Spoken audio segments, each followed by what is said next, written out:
গাজার পর প্রতিবেশী দেশ লেবাননে সাম্প্রতিক হামলার জেরে চতুর্মুখী ক্ষেপণাস্ত্র হামলার মুখে পড়েছে ইসরায়েল। ইয়েমেনের হুথি, সিরিয়া ও ইরাকের মিলিশিয়া গোষ্ঠী ও লেবাননের হিজবুল্লাহর মুহুর্মুহু ক্ষেপণাস্ত্র হামলায় বেসামাল হয়ে পড়েছে ইসরায়েলি বাহিনী। রাজধানী তেল আবিব সহ গুরুত্বপূর্ণ সামরিক ঘাঁটি, আবার কখনো সীমান্তবর্তী শহরগুলোতে বিভিন্ন দিক থেকে ছুটে আসা ক্ষেপণাস্ত্র হামলা মোকাবিলা করতে হচ্ছে দেশটির প্রতিরক্ষা বাহিনীকে।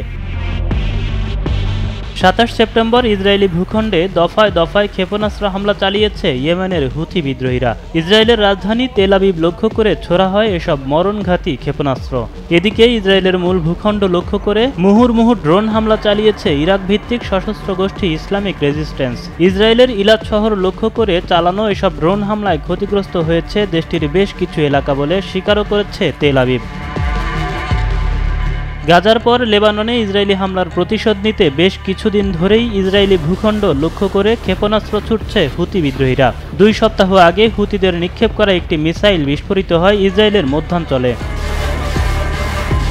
তবে আকাশ প্রতিরক্ষা ব্যবস্থার মাধ্যমে এসব হামলার বেশিরভাগই প্রতিহত করার দাবি করেছে ইসরায়েলি ডিফেন্স ফোর্স আইডিএফ।